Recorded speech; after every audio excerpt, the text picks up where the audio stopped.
Yeah, so our Sunday school class is always on YouTube. It's Perry's Prayer Warriors. Go look at it sometime. It's interesting. Is that the name of the YouTube channel? Yeah. Marriage. Perry's Prayer Warriors. Oh, I've heard that. Okay. Yeah. Heard that. Yeah. We're gonna talk today about the book of Job. There's another way of saying it. Yeah, and it's about the book of Job. Okay, we have first one, just to lay it out. We're not going to go through the whole book of Job. We're going to go to the front and the back part of it. The first part is that he has a dilemma. The next part is there are going to be debates with his friends. And the next part is he's going to be delivered. But we're just going to cover the dilemma and the deliverance. The debates are about 37 chapters long. Right. So we can't get through all that. But I'll tell you something about them. Okay, who are the characters in the book of Job? Job. Hey, Job's one. Who's another character? The Lord. Yeah. Who else? His family. Yeah. His friends, plus his last friend, Eliud. Okay. So yeah. So those are the characters that are going to be involved in this little drama that we have through here.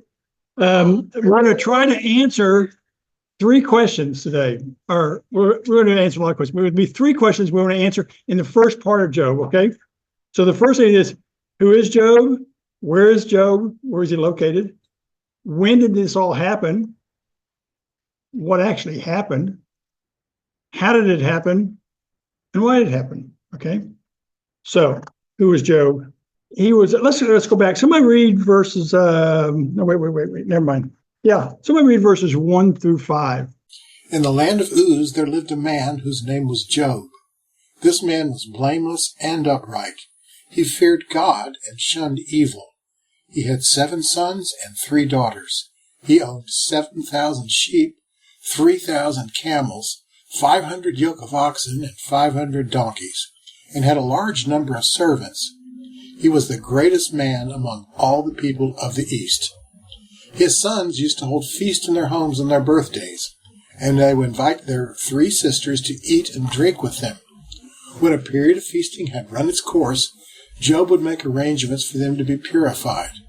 Early in the morning he would sacrifice a burnt offering for each of them, thinking, "Perhaps my children have sinned and cursed God in their hearts." This was Job's regular custom. Okay, so Job was a spiritually mature man. He had many children, 10 kids. That's pretty exciting. As an adult, you know more excitement about that than otherwise. He had lots of herds. This was because back at that time, we'll find out what time frame he was in. They had wealth was in the herds of animals you had, not necessarily in your bank account or whatever. He was a wealthy, influential man because he had lots of herds. People knew him from all around, the men of the East. So we're talking about the country where he's at. And all those people, okay, knew about him. Everybody knew about Job. You think in the old days, that they were right here, they'd move around. No. They covered a big area. So he was very influential. He was a priest of the family, which means he was before the giving of the law, because then that's the way they did things back then before the giving of the law. He was loving. This part right here, we'll find out about just what he read. Now we get into things farther on that we won't really get to read, but we're going to see there. He was a loving, wise husband, man of prominence in the community and the community affairs. Okay, so he was active. He wasn't just sitting around having kids. He was very benevolent. Okay, he gave a lot of things out. He was a wise leader, and he was a grower of crops. We're going to find that out. Okay, and so then where was Job? Anybody know where Uz or Uz is? No, there it is. If you look at the map here, this is Israel right here. This is Jordan, current day Jordan. This is where the Iran, Iraq was over there. This is where a lot of the battles of the world are still going on. It's somewhere between here and up around over here. They don't really know exactly where it is, but at least it's where his friends were. We'll see where his friends came from. They all came from around there. Okay, so it's about this part of the world. It's a kind of a desert, type area. And then when did all this happen? When did the events of Job happen in the history of time? Before Jesus? That's good. Yeah. When else? Before Jesus. Okay, that's pretty cool. Here you go. If you look real close, yeah. Yeah, Jesus is over here. So she was before Jesus. She had it right. She got it right. It's right here. And if you look, here's the here's the timeline of when Genesis was done. Genesis is right there. Genesis ends after the book of Job is done. So Genesis hasn't ended yet, which means they haven't got out of the land of Egypt, which means they haven't gone into Canaan, which means that the nation of Israel hasn't really started yet. Okay, so it's just up here by itself. Most of the books of the Bible, except for this one, go from the beginning of history, which is creation, to the end of history, okay? And they're all about God's people, which are the Jews. So if they're God's people, who are we? We're Gentiles, right? Because you're either Jew or Gentile. There's only two people. Okay, we're God's family. These are God's people. Don't ever forget that the Bible is all about his people. He includes us in the New Testament somewhat. Okay, but it's really about his people. And when you even go into the millennial reign, 1,000 years, it's about his people. We'll be there, but it's still about his people. It's always about his people. And so Job was right up here during the area of the patriarchs. There's Abraham, Isaac, Jacob. All those guys are about this time frame right before the end of the Genesis. Okay, so that's when it was occurring. Okay, so what happened? Well, what did he say happened? The family was getting together. They got together at their times. Okay, that probably means that they got together whenever one of the 7 sons had a birthday. All the family got together and ate together. Now, this picture is incorrect because it shows Job sitting there, and Job wasn't at those things because he said he didn't attend. But he prayed for him because he wasn't there. He didn't know what had happened. And he was making sure that they didn't do something wrong. Now, he didn't think they were doing bad stuff, but he didn't think they might have messed up and said something wrong. So he offered a sacrifice every time they had a birthday party at one of the houses that he didn't attend to. He offered a sacrifice to God just to make sure, just covering his bases. Somebody reads verses 6 through 11. This is Satan's proposal to God. Okay, he's going to make a proposal to God. Somebody read that. Now there was a day when the sons of God came to present themselves before the Lord, and Satan also came among them. I am so confused here because it says Satan, he's in heaven. Isn't the heaven reserved for only the righteous? This is that picture. Here's Satan. He and his buddies are coming in. It says, now there was a day when his sons of God came to present himself before the Lord, and Satan came among them. He's walking into heaven. What for? To talk with God. Okay, let's look at this a bit better.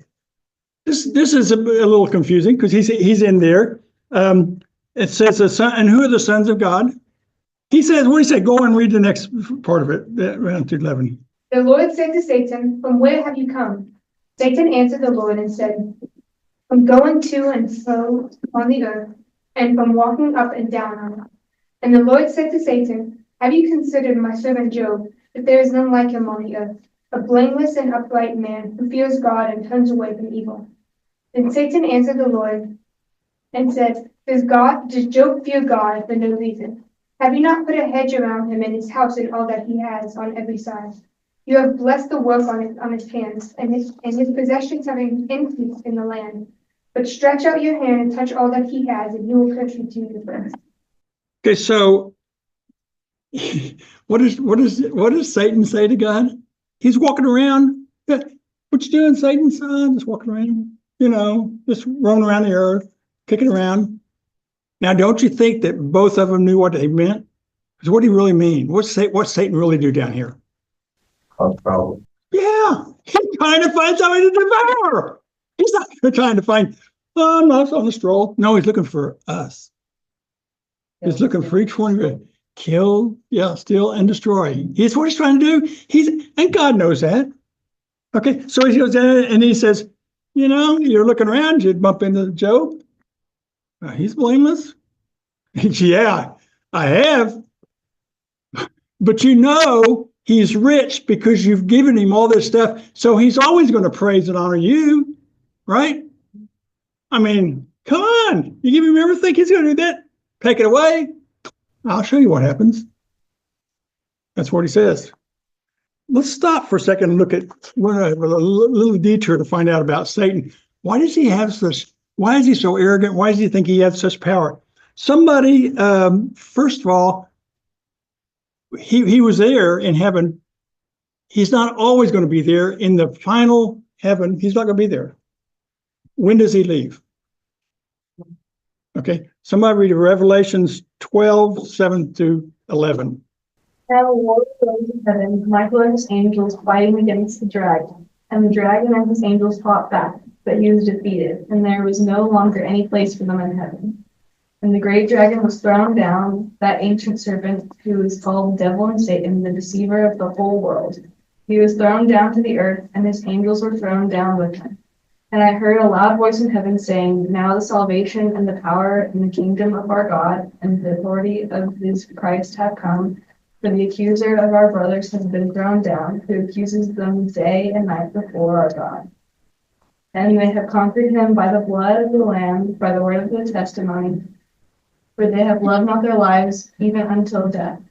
Therefore rejoice, O heavens, and you who dwell in them. But woe to you, O earth and the sea, for the devil has come down to you in great wrath, because he knows that his time is short. Okay, so now he's been kicked out of heaven. He's mad.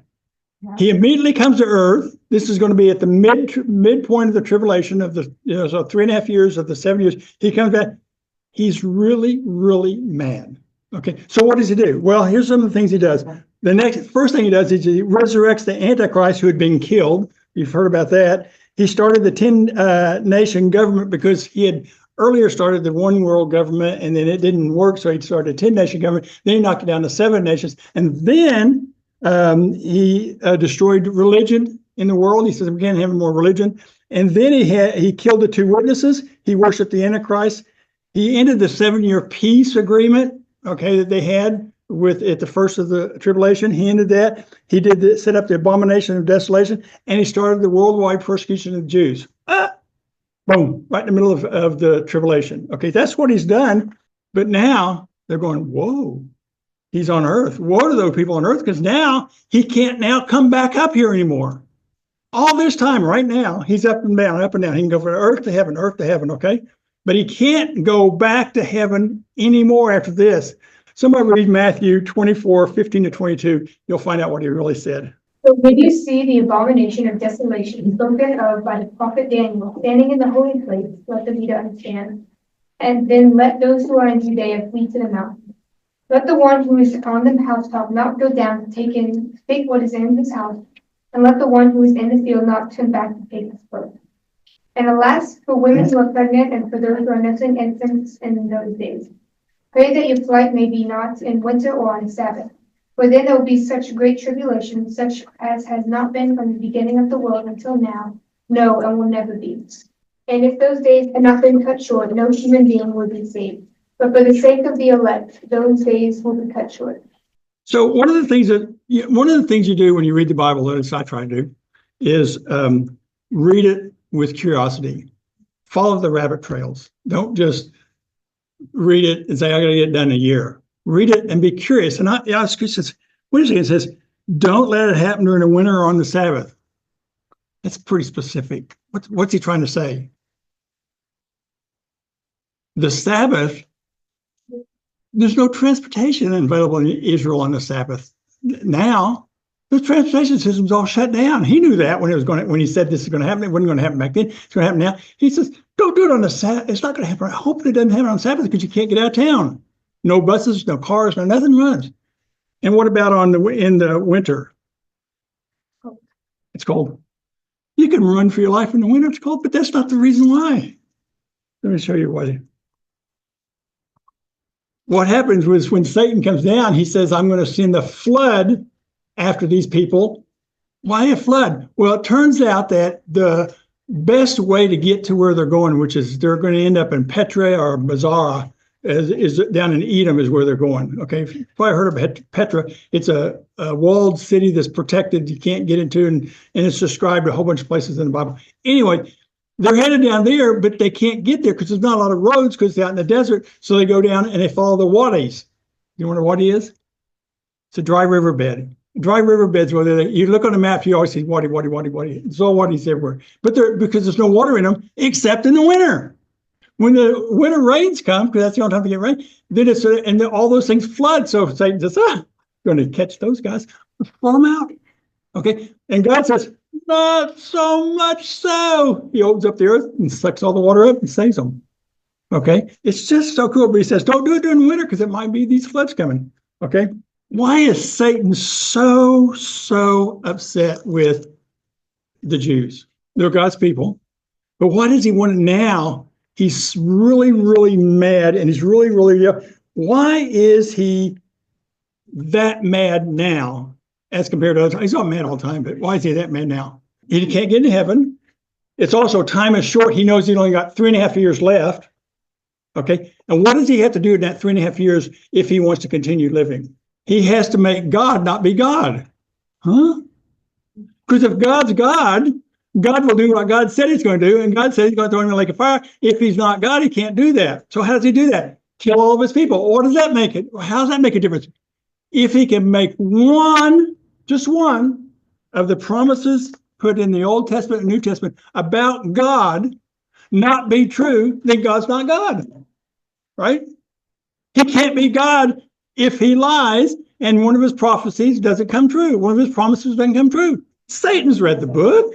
He knows what's going on. He knows what's going to happen, but he's trying to make it as miserable for us as he can. Okay. He knows he can't take us away from God. Once you've accepted him, nothing, Romans 8:1, nothing, nobody, no person, no nothing can take you away from him, but he can make you miserable. Okay. So that's why he's mad. That's why he's trying to do that. He's trying to make he's trying to kill the last of the remnant of Jews so that God won't be God. Okay. So one other thing about Satan, and I'll go back to Job because this is just too cool. I thought the abodes of Satan. Do you know where Satan is? He said they're going to live in six locations throughout history. The place where he was in the throne. He was a covering angel. Who's that? Well, first of all, there's angels, and those are the lowest level of angels, and they're the ones that stand before the front throne. There's a seraphim. The seraphim are the next highest, and they surround the throne. And then there's a cherubim, and the cherubim are the highest order of angels, and they're the one that hold up the throne and move it around. Except Satan was pulled out of that group and made an arch cherubim, okay, and put above the throne as a hovering or covering protector of the throne of God. He was the most beautiful creature God created. You think about that, and we always see these horrible pictures. Oh, no, that's just what stupid people don't know. Look at him as. He's not going to tempt you as being horrible. He's beautiful. Okay. God gave him extra powers and authorities that if you know all that, is pretty scary. If you weren't in Christ, it'd be very scary. Okay, of the things he will do. We'll talk about some of them here in a minute. But anyway, he was the covering angel. That was his first abode.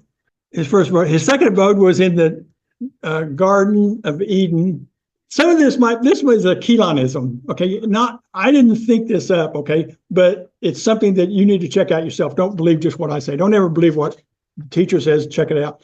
But in the intermediate time between Genesis 1:1 and Genesis 1:2, before the seas were there, okay, there was gems, because eventually, when we go back during the millennial period, there will be no seas, no sun, no moon, no seas. It's going to be gems back to the way God originally built it. He put seas in there eventually, like in day 2. Okay, so he lived there for a very short time. It's described. If you look in Ezekiel 28:13, look at this. It describes him. It's beautiful. He's covered with, they call them the fiery stones. This is the diamonds, the topaz, all the things that sparkle that everybody likes. That's what he was, covered in that. That's who he was.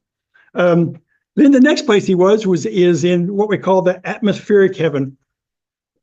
That's our air around the world. Okay, that's the atmospheric heaven. That's mostly where he and is right now. Okay. And then eventually he's going to be confined to the earth. Okay. He'll be, after that battle we just talked about, midpoint of the tribulation, he'll be thrown back to the earth, and he is mad and he's back on earth.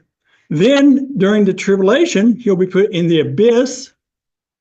In the abyss, who else is in the abyss? It's called the pit also.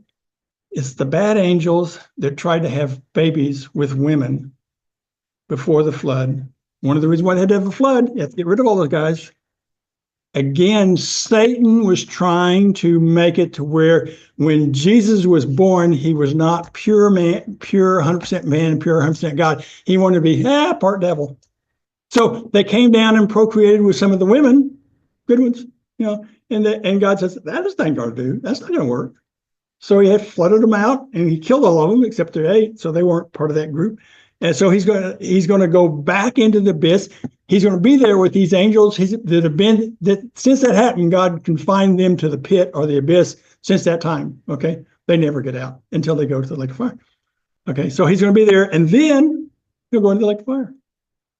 Okay, so he's going to be in those are his locations. Let's go back to Satan's proposal to God.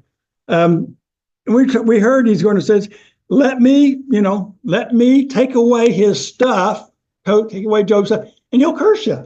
I mean, he's only praised you because he's rich and because you've protected him, because you put a hedge around him, all that kind of stuff. Why is God doing that? Why is God allowing this to happen? He does this a number of times in our history.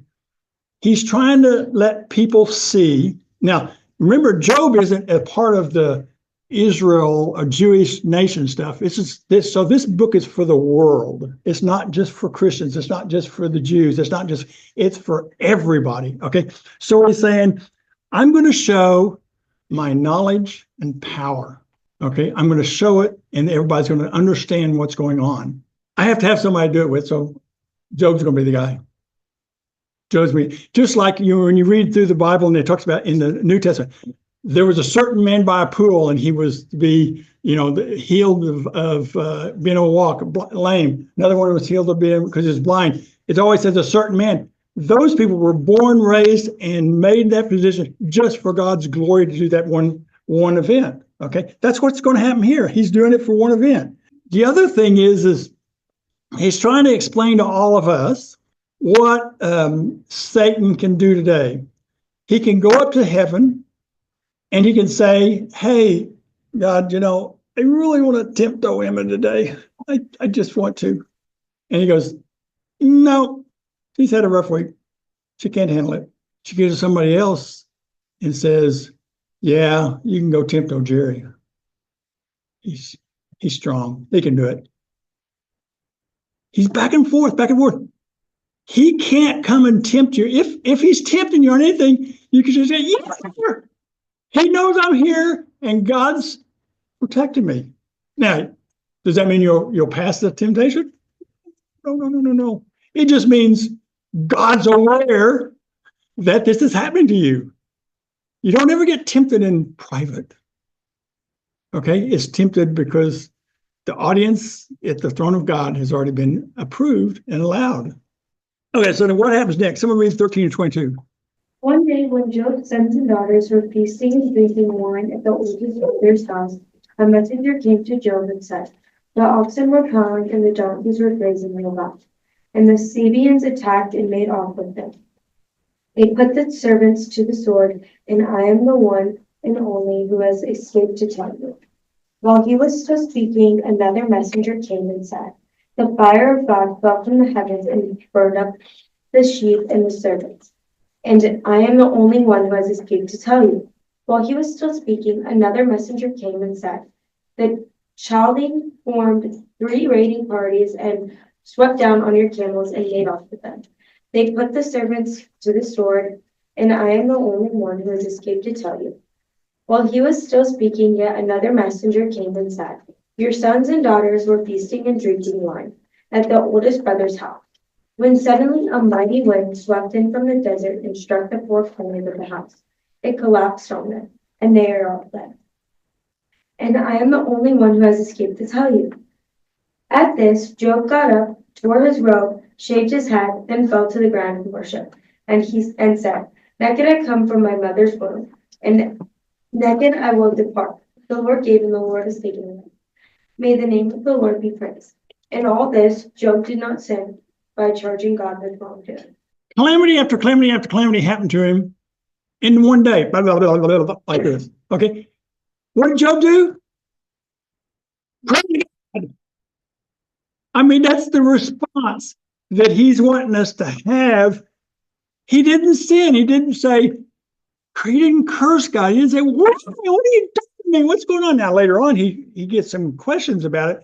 Okay, in the part we're not going through. But he's not cursing God and never will curse God. Okay. Satan does not give up. He never gives up. Okay. Back to heaven again. Okay. Somebody read 2nd chapter, verse 1-6. The day the angels came to present themselves before the Lord, and Satan also came with them to present himself before him. And the Lord said to Satan, Where have you come from? Satan answered the Lord, From roaming throughout the earth, going back and forth on it. Then the Lord said to Satan, Have you considered my servant Job? There is no one on earth like him. He is blameless and upright, a man who fears God and shuns evil. And he still maintains his integrity, though you incited me against him to ruin him without any reason. Skin for skin, Satan replied. A man will give all he has for his own life, but now stretch out your hand and strike his flesh and bones, and he will surely curse you to your face. The Lord said to Satan, Very well then, he is in your hands, but you must spare his life. So what does he mean, skin for skin? It's an idiom, Hebrew idioms, a lot of Hebrew idioms. It really means that Job is willing to give up the skins, the lives of his animals and his children in order to save his own skin. Okay, that's what he's saying here. He says, look, Lord, I just took his stuff. I didn't touch him. You wouldn't let me. If you let me touch him, he's going to really be mad then, and he will not honor you anymore. And what does God say? Go ahead, but don't kill him. You can touch him, don't kill him. So what happens?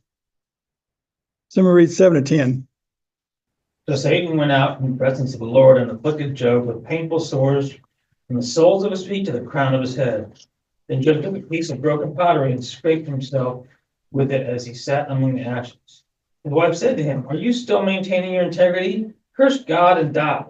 He replied, You are talking like a foolish woman. Shall we accept good from God and no trouble? In all this, Job did not sin in what he said. Some of the other things we won't have time to get into, but here's some of the other things that happened to Job since he was allowed to be touched. He had a severe itch, great grief, lost his appetite, agonizing discomfort, insomnia, worms and dust infested his flesh, continual oozing of the boils, hallucinations, decaying skin, shriveled up, severe halitosis, teeth fell out, relentless pain, skin turned black, raging fever, and dramatic weight loss. I mean, he really touched him. And his wife is saying, oh, just curse God and die, man. I'm tired of all this. Okay. So then his friends show up. Okay. They come from afar and they sit down with him I'd say their names, but I can't even say them. Remember, they're coming from all over because Job's well known in his whole territory. Okay. So they come there and they sit down with him. We don't have time to go through all that, but they'll sit down with him for 7 days and 7 nights and not say a word. They see the extreme grief that he has on his face, so they can't even speak. They don't know what to say. Then we go into the debates. We're not going to cover that. It's from chapter 3 all the way through chapter 37. Okay. If you're interested, it's a great discourse on what not to do. Do not do this when you're talking with people that are suffering. Don't do these things. They're all wrong. They're bad.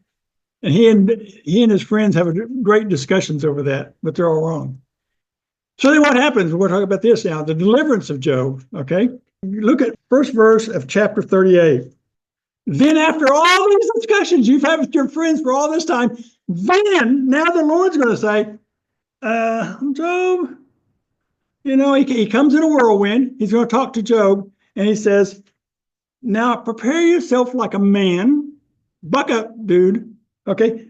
I will question you and you will answer me. The first speech, God's first speech starts on 38, is in 38, verse 1, 2. That's when it says, then. In this first part here through, I can't see it on there, 40, chapter 40, verse 2, is God showing his knowledge to Job. All of us too, because we got the book. The book is not only here, it's in the Quran. We mess it up a little bit, but it's in the Quran. It's in a lot of books. Okay. God wants the world, everybody to know about this. And he says in verse 4, it says, Job, let me ask you this. Where were you when I laid the foundations of the earth? Tell me if you have understanding. If you understand how I did this, tell me how to do it. I don't know. And then in verse 31, he goes, can you bind the clusters of Pleiades? That's the seven sister stars. Can you make those stars get lined up so when you see them from the earth, they look like that? I don't think so. Well, maybe you could take Orion's belt, which is a series of constellations, and loosen it. Maybe you could do that. No? Well, maybe you could go to Mars off. This is the beginning of all the astrology stuff. Okay, but can you arrange those in the right order for me? I did it. Okay, do you know how I did that? Well, no. What about the big bear? Do you know how I got that there? Well, no, not really. Then he says in verse chapter 39, verse 1, it says, do you know the time when the wild mountain goats bear their young, or can you mark when the deer gives birth? But not very many people on earth have ever seen a goat give birth. They're hidden. Do you know how that happens? Because he's telling Job this. Job have never seen it. I don't know how that happens. And then he comes to the ostrich. He says, I've made animals that have the brains they have, and I made the ostrich stupid. Okay? The ostrich, I didn't give him any wisdom. The ostrich lays his eggs on flat ground and out in the desert. They're so stupid they step on their own eggs and kill and smush them. They go out and they see little ostriches walk around. They say, come follow me. I don't know who you are. I don't care. They don't care about their young. They're just dumb. They don't have the wisdom of all the other animals. I made it that way so that you would understand that it's me that made them that way and not you. Job's response. What do you think? What do you think he said? Read chapter 40, verse 3 to 5. Then Job answered the Lord, I am so insignificant. How can I answer you? I placed my hand over my mouth. I've spoken once and I will not reply twice. But now I can add nothing. Basically, he shut up because how do you answer God when he's just told you all this stuff? And you can go through every one of these things is incredible. Every little paragraph in that verse 38 and 40, chapter 38, 39, 40 is just, you look at that and you go, man, how he did it, So then let's go to God's second speech, okay? That was to show his knowledge. Okay, now we're going to show his power, okay? Well, verse 14 verses, I'll summarize that. That basically says, you can't change my judgments because I'm God, you're not. Go look at verses 15 and 24. And in 15 says, look now at the behemoth which I made along with you. A lot of people think that's a behemoth. I'm thinking it's a hippo, but they say it's a behemoth. But if you read through the descriptions here of what a behemoth is, that's a behemoth. There are people that don't want to believe that dinosaurs lived alongside man. And how do we know that?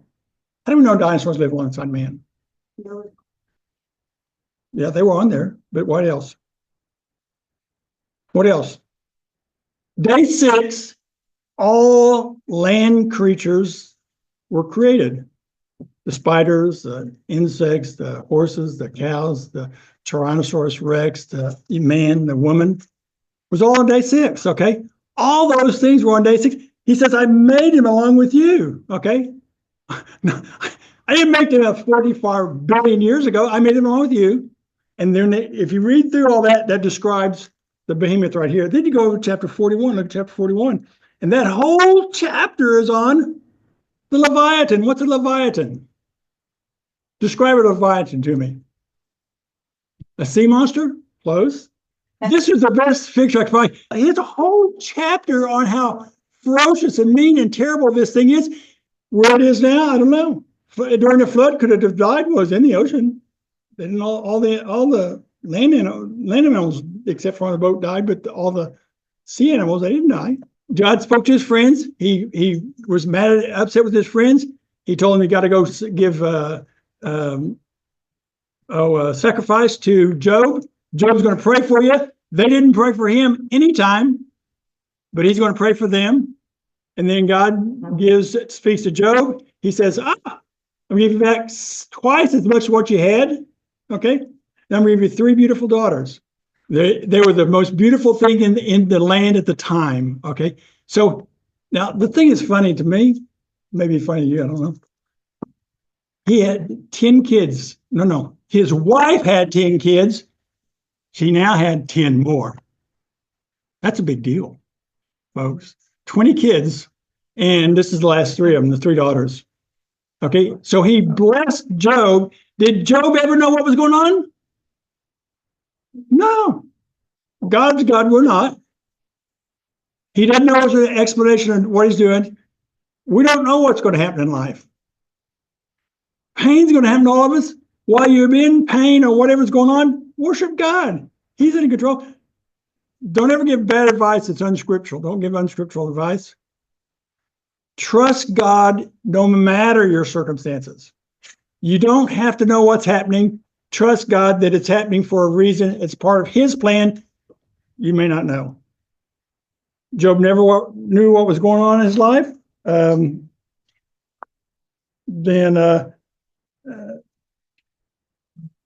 think that's it. Good. Get ready for that. Jerry, thank you. Man at a time.